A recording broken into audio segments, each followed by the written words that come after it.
Okay, my topic is marine stratocumulus during cold surge in East Asia, simulated by SDCAM. The stratocumulus in East Asia is far different from that in Northeast Pacific. So I want to study the characteristic of this kind of cloud and compare with the result of simulation to see if there is some differences. Okay, so first I would like to explain what is SPCAM.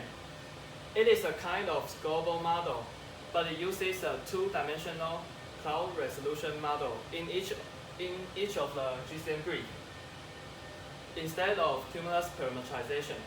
So we can briefly see the structure of a cloud in this global model. And then I want to know when the cold surge break out. So first I define the winter from December to February.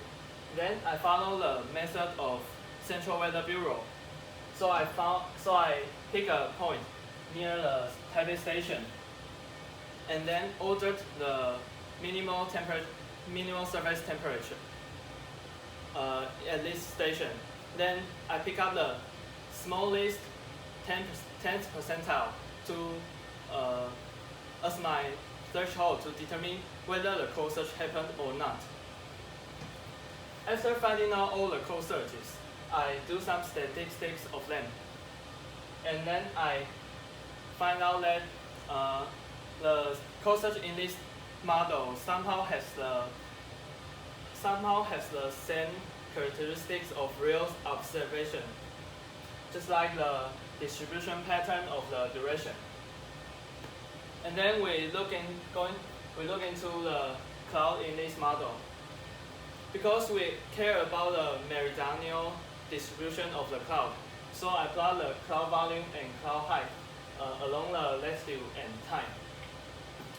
In this four picture, we can easily to find that as the time goes, cold surge propagated from north to south, and the cloud gradually growing lower and smaller. But at the final day, because the cold surge is about to leave the high latitude, so the cloud started to recover from the environment, which is not good for convection to happen, and gradually growing bigger and higher.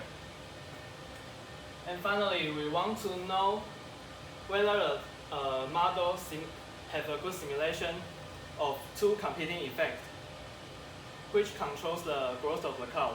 One is synoptic dynamics, the other is local instability. So I plot the local height versus NSS and local height versus inversion height.